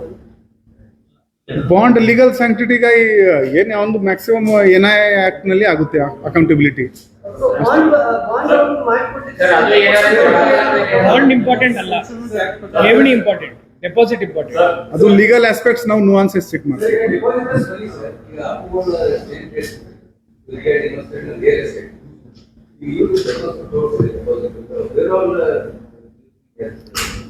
ಅವನು ಕ್ಲೇಮ್ ಮಾಡ್ತಾ ಇದ್ದಾನೆ FMCG, ಫಿಶರೀಸ್, ರಿಯಲ್ ಎಸ್ಟೇಟ್ ನಲ್ಲಿ ಮಾಡಿದ್ದಾನೆ ಅಂತ. ಅವೊಂದು ಮನೆ ಮತ್ತು ಕಚೇರಿ ಸೇರ್ಕೊಂಡು ಮನೆ AC ಅವರು 5 ಜಾಗ ಚೆಕ್ ಮಾಡಿದರು. ಈಗ ಸರ್ಚ್ ಅಂಡ್ ಸೀಸರ್ ಅಲ್ಲಿ ಆಗ್ತಾ ಇದೆ. ಇದಕ್ಕೆ ಬಿಟ್ಟು ಇನ್ನೂ ಕೆಲವು ಕಡೆ ಅವನು ಕಚೇರಿ ಓಪನ್ ಮಾಡಿದ್ದಾನೆ. ಆ ಕಚೇರಿಗಳು ಕೂಡ ಓಪನ್ ಚೆಕ್ ಮಾಡ್ತೀವಿ ನಾವು. ಬಟ್ ಮೇನ್ ಇಲ್ಲಿ ನಮ್ಮ ಶಿವಬಸವನಗರ್ನಲ್ಲಿ ಏನಿದೆ ಅದೇ ಮೇನ್ ಒಂದು head quarter. Financial dealing maximum website ಮುಖಾಂತರ ಆಗ್ತಾ ಇತ್ತು. ಅದು ನಮ್ಮ ಕಸ್ಟಡಿನಲ್ಲಿ ಇದೆ. ಮನಿ ಕಟ್ತಾ ಇದ್ದಾನೆ ಅಲ್ಲಿನೂ ದುಡ್ಡು ಇತ್ತು ಅಂತ ಹೇಳಿದ್ರು. ಅಲ್ಲಿ ಯಾಕೆ ಎಲ್ಲಾ ಕಡೆ ಮಾಹಿತಿ ಬಂದಂಗೆ ನಾವು ಚೆಕಿಂಗ್ ಮಾಡ್ತೀವಿ. ಡಿಮೋನೇಷನ್ ವಿಚಾರದಲ್ಲಿ ಅವರು ಹಣ ವರ್ಗಾವಣೆ ಮಾಡೋದ್ರಲ್ಲಿ ಏನಾದ್ರು ಮಾಹಿತಿ ಇದೆ? ಸದ್ಯಕ್ಕೆ ಆ ಥರ ಏನಿಲ್ಲ. ಯಾರ ಹತ್ರ ಈ ಥರ ಮಾಹಿತಿ ಇದ್ರೆ ನಮಗೆ ಸ್ಟೇಷನ್ ನಲ್ಲಿ ಬಂದು ಭೇಟಿ ಮಾಡಿಕೊಂಡು ಮಾಹಿತಿ ಕೊಡ್ಲಿ, ಇಲ್ಲಾಂದ್ರೆ ಅನಾಮಧೇಯವಾಗಿ ಅರ್ಜಿ ಮಾಡ್ಕೊಂಡು ಕೂಡ ಕೊಡ್ಬೋದು. ಅವರಿಗೆ ಬಿಟ್ನೆಸ್ ಹಾಕಬಾರ್ದು ಅಂದ್ರೆ ಜನರಿಗೆ ಆಹ್ವಾನ ಮಾಡ್ತೀರಾ, ದೂರ ಕೊಡ್ಬೋದು ಅಂತ ಹೇಳಿದ ಬಗ್ಗೆ. ಹೌದು, ಈಗ ಠೇವಣಿದಾರರು ಯಾರಿದ್ದಾರೆ, ನಮ್ಮ ಈ ಸೇಲ್ ಏನು ಸ್ಪೆಷಲ್ KPID ಸೇಲ್ ಏನಾಗಿದೆ ಅಲ್ಲಿ ಬಂದು ಅವರು ಒಂದು ನಾವು ಎಷ್ಟು ಹಾಕಿದೀವಿ ಅಂತ ಪ್ರೂಫ್ ಜೊತೆಗೆ ಕೊಡಬೇಕು. ಸೆಕೆಂಡ್, ಇವರು ಹೇಳ್ದಂಗೆ ಈ ಪ್ರಕರಣ ಬಗ್ಗೆ ಏನಾದ್ರೂ ಮಾಹಿತಿ ಇದ್ರೆ ನೇರವಾಗಿ ನಮಗೆ ಕೊಡ್ಬೇಕಾದ್ರೆ ಮಾರುತಿ ಸ್ಟೇಷನ್ಗೆ ಬನ್ನಿ, ಇಲ್ಲಾಂದ್ರೆ ನಮ್ಮ ವೆಬ್ಸೈಟ್ ನಲ್ಲಿ ನನ್ನ ಬೆಳಗಾವಿಗಾಗಿ ನನ್ನ ಸಲಹೆ ಅಂತ ಒಂದು ಕಾಲಮ್ ಇದೆ, ಅಲ್ಲಿ ನೀವು ನಿಮ್ಮ ಹೆಸರು ಕೊಡುವುದು ಅವಶ್ಯಕತೆ ಇಲ್ಲ. ಏನಿದೆ ಅದು ರೆಕಾರ್ಡ್ ಆಗುತ್ತೆ, ನಮಗೆ ಆ ಮಾಹಿತಿ ಬರುತ್ತೆ. ಇನ್ನೂವರೆಗೆ ಯಾವ್ದು ಡೆಪಾಸಿಟರ್ ಬಂದಿಲ್ಲ. 2ರಿಂದ 7 ವರ್ಷದವರೆಗೆ ಶಿಕ್ಷೆ ಅನುಭವಿಸಿದೆ. ಸಹಜವಾಗಿ 7 ವರ್ಷದ ಒಳಗೆ ಶಿಕ್ಷಕರಿಗೆ ಸಿಗುವಂತ ಸಾಧ್ಯತೆ ಕೂಡ ಇದೆ. ಏನಾದರೂ ಹೆಚ್ಚುವರಿ ನಾವು ಮಾನ್ಯ PDG ಅವರಿಗೆ ಇವರಿಗೆ ಪ್ರೊಡ್ಯೂಸ್ ಮಾಡುವಾಗ ಸ್ಟ್ರಾಂಗ್ಲಿ ಇವರದ್ದು ಜುಡಿಷಿಯಲ್ ಕಸ್ಟಡಿನೇ ರೆಕಮೆಂಡ್ ಮಾಡ್ತೀವಿ. ಪ್ಲಸ್ ನಮಗೆ ಪೊಲೀಸ್ ಕಸ್ಟಡಿ ಕೂಡ ಬೇಕು. ಸಾಕಷ್ಟು ಬ್ಯಾಂಕಿನ ವ್ಯವಹಾರ ಇದೆ, ಸಾಕಷ್ಟು ಸ್ಟಾಕ್ ಎಕ್ಸ್ಚೇಂಜ್ ವ್ಯವಹಾರ ಇದೆ. ಅದು ಅರ್ಥ ಮಾಡ್ಕೋಬೇಕಾದ್ರೆ ಈ ವ್ಯಕ್ತಿ ನಮಗೆ ಬೇಕೇ ಬೇಕು. ನಿನ್ನೆ ಮಾತಾಡುವಾಗ ಎಲ್ಲಿ ಸ್ಪೆಸಿಫಿಕ್ ಬರುತ್ತೆ ಅಲ್ಲಿ ಇವರು ಡಾಜ್ ಮಾಡೋಕ್ಕೆ ಶುರು ಮಾಡಿದ್ರು. ನಾನು ಜ್ಞಾನ ಮಾಡ್ತೀನಿ, ನನಗೆ ಜ್ಞಾನ ಬರುತ್ತೆ, ನಾನು ಅದರಿಂದ ಸ್ಟಾಕ್ ಮಾರ್ಕೆಟ್ನಲ್ಲಿ ಹಾಕ್ತಾ ಇದ್ದೀನಿ. ಸೊ ಸ್ಪೆಸಿಫಿಕ್ ಯಾವಾಗಲಾಗ ನಾವು ಕೇಳಿದೀವಿ, ಇವರು ಡಾಜ್ ಮಾಡೋಕ್ಕೆ ಶುರು ಮಾಡಿದ್ದಾರೆ. ಸೊ ನಮಗೆ ಪೊಲೀಸ್ ಕಸ್ಟಡಿ ಕೂಡ ಬೇಕು. ನಿಮ್ಮನ್ನು ಟ್ರ್ಯಾಕ್ ತಪ್ಪಿಸುವಂತ ಪ್ರಯತ್ನ ಮಾಡ್ತಾ ಇದ್ದಾರೆ. ಹೌದು, ಕೋಆಪರೇಟ್ ಮಾಡ್ತಾ ಇಲ್ಲ.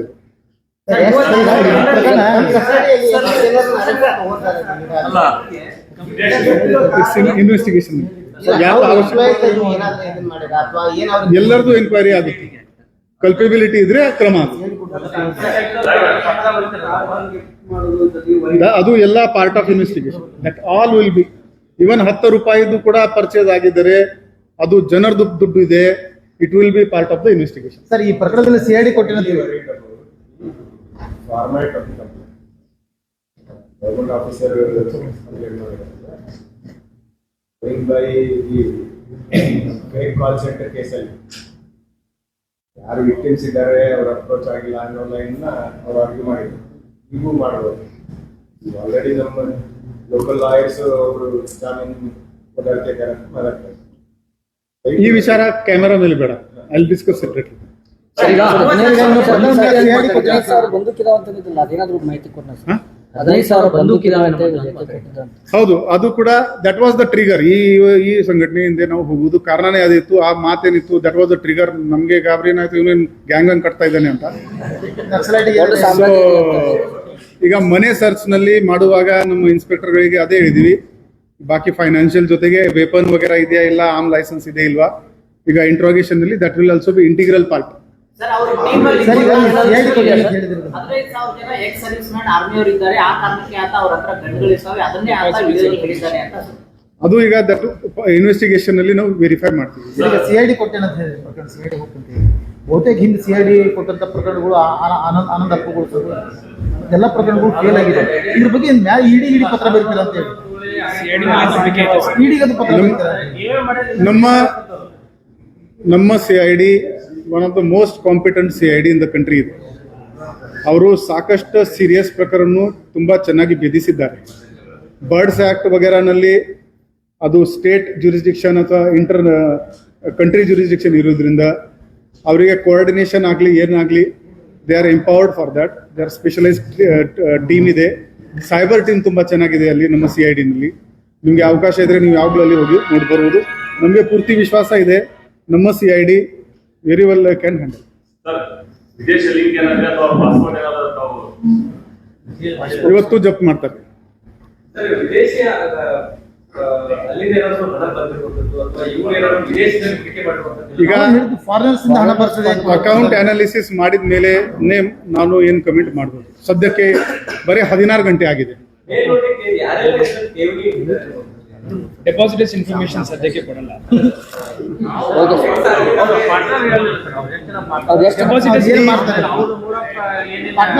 ರಿಜಿಸ್ಟ್ರಾರ್ ಕಂಪನಿ ಹೆಸರಿನಲ್ಲಿ ಬರೀ ಇಬ್ರು ಇದ್ದಾರೆ. ಇವನು ಮತ್ತು ಇನ್ನೊಬ್ಬ ಚಿಕ್ಕೋಡಿ ಅವನು ಇದ್ದಾನೆ, ಸುನೀಲ್ ಅಂಡ್ ಸಮಥಿಂಗ್, ಸುಭಾಷ್ ಅಂತ.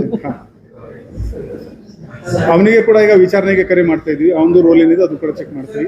ಕಂಪನಿನಲ್ಲಿ ಯಾರ್ಯಾರು ಇದ್ದಾರೆ ಅವರಿಗೆ ವಿಚಾರಣೆ ಮಾಡ್ತೀವಿ. IT ಟೀಮ್ ಏನಿದೆ ಅವರಿಗೆ ಕೂಡ ವಿಚಾರಣೆ ಮಾಡ್ತೀವಿ. ಕಲ್ಪೆಬಿಲಿಟಿ ಎಲ್ಲಿ ಕಂಡು ಬರುತ್ತೆ, ಒಂದು ರೆಗ್ಯುಲರ್ ನೀವು ಕೆಲಸ ಮಾಡ್ತೀರಿ ಅದು ಒಂದು, ಈ ಕ್ರಿಮಿನಲ್ ಕೆಲಸ ಗೊತ್ತಿದ್ರೆ ಮಾಡ್ತೀರಿ ಅಂದ್ರೆ ಅದು ಒಂದು, ಕಲ್ಪೆಬಿಲಿಟಿ ಕಂಡು ಬಂದ್ರೆ ಅವ್ರ ಮೇಲೆ ಕಾನೂನಿ ಕ್ರಮ ಆಗುತ್ತೆ.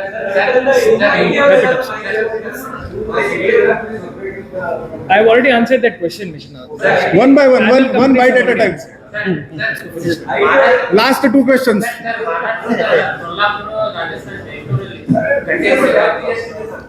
ಮಹಾರಾಷ್ಟ್ರ ಆಮೇಲೆ ಸೋಲಾಪುರದ ಆಫೀಸ್ ಮಲ್ಟಿ ಸ್ಟೇಟ್ ನಮಗೆ ಕೂಡ ಕೇಳಿ ಬಂದಿದೆ. ಈಗ ಡಾಕ್ಯುಮೆಂಟ್ಸ್ ನೋಡ್ಕೊಂಡು ವಿಲ್ ಗೋ ಹೆಡ್. ಇಲ್ಲ, ಸದ್ಯಕ್ಕಿಲ್ಲ. CID ಗೆ ರೆಫರ್ ಮಾಡ್ತೀವಿ. ಇದರಿಂದ ನಿಮ್ಗೆ ಎಲ್ಲರಿಗೆ ರಿಕ್ವೆಸ್ಟ್ ಏನಿದೆ ಅಂದ್ರೆ, ಈ ಕೇಸ್ ಸೈಟ್ ಮಾಡಿಕೊಂಡು ದಯವಿಟ್ಟು ಅವೇರ್ನೆಸ್, ನಿಮ್ದು ಮೀಡಿಯಾಗೆ 4th pillar of the democracy ಅಂತ ಹೇಳ್ತಾರೆ. ನಮ್ಮ ಸ್ಟೇಟ್ ಬ್ಯಾಂಕ್ ಆಫ್ ಇಂಡಿಯಾ ಭಾರತದ ಬಿಗ್ಗೆಸ್ಟ್ ದೊಡ್ಡದು ಬ್ಯಾಂಕ್ ಇದೆ. ಅದು ಬಹುಶಃ ಜಗತ್ತಿನಲ್ಲಿ ಕೂಡ ಬಹಳ ದೊಡ್ಡದು ಬ್ಯಾಂಕ್ ಇರಬೇಕು. ಅವರು ವರ್ಷಕ್ಕೆ 6%, 7% ಬಡ್ಡಿ ಕೊಡ್ತಾ ಇದ್ದಾರೆ. ಅವರಿಗೆ ಬಿಟ್ಟು ಬೇರೆ ಸಂಘಟನೆಗೆ ಎಷ್ಟು ಆಗುತ್ತೆ? 6 to 10 ಮಾಡಬಹುದು, 15 ಮಾಡಬಹುದು. ಇದು 36, 46, these are the red flags. ಇದನ್ನು ಇಂಗ್ಲಿಷ್ನಲ್ಲಿ ರೆಡ್ ಫ್ಲಾಗ್ಸ್ ಅಂತ ಹೇಳ್ತಾರೆ. ಸೊ ನಮ್ಮ ಬೆಳಗಾವಿ ನಗರದ ಜನ ಆಗಲಿ, ಬೆಳಗಾವಿ ಜಿಲ್ಲೆದು ಜನ ಆಗಲಿ, ದಯವಿಟ್ಟು ಅಂತ ಸ್ಕೀಮ್ಗೆ ನಂಬೇಡಿ. ಡೌಟ್ ಇದ್ರೆ ದಯವಿಟ್ಟು ನಮ್ಮ DC ಆಫೀಸ್ ಕಚೇರಿನಲ್ಲಿ ಬನ್ನಿ, ಕೇಳಿ. ನಾವು RBI ವೆಬ್ಸೈಟ್ ಆಗಲಿ ಏನಾಗಲಿ ಚೆಕಿಂಗ್ ಮಾಡ್ಕೊಂಡು ಅಲ್ಲಿ ಅವರಿಗೆ ಟ್ರಸ್ಟ್ ವರ್ದಿ ಇದೆ ಇಲ್ಲ ಅಂತ ಹೇಳ್ಬೋದು. Close this. ಇದನ್ನ ಏನ್ ಅಕೌಂಟ್ ಹೋಲ್ಡರ್ ಅಕೌಂಟ್ ಎಲ್ಲಿದೆ ಆ ಬ್ಯಾಂಕ್ ಏನಾದ್ರು ಇನ್ವೆಸ್ಟಿಗೇಷನ್ ಪಾರ್ಟ್ ಮಾಡ್ತಾರೆ. ಕಮ್ಯುನಿಕೇಶನ್ ಆಲ್ರೆಡಿ ನಡ್ತಾ ಇದೆ. ಅವರು ID ಅವರು ಅಥವಾ ಯಾರಿಗಾದ್ರೂ ಕಮ್ಯುನಿಕೇಟ್ ಮಾಡಬಹುದಿತ್ತು. ಸೊ ಇಷ್ಟೊಂದು ದೊಡ್ಡ ಪ್ರಮಾಣದಲ್ಲಿ ಅಮೌಂಟ್ ಇದೆ ಆಗುವಾಗ ಅವ್ರು ಯಾಕೆ ಮಾಡಿದ್ರು ಅವ್ರನ್ನ ಇನ್ವೆಸ್ಟಿಗೇಷನ್ ಅದು ಕಮೆಂಟ್ ನಮಗೆ ಮಾಡಕ್ಕೆ ಆಗಲ್ಲ.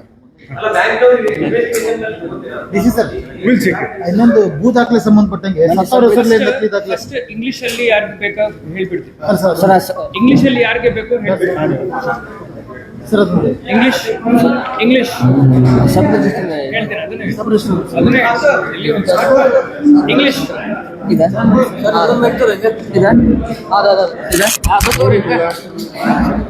ಇದೆ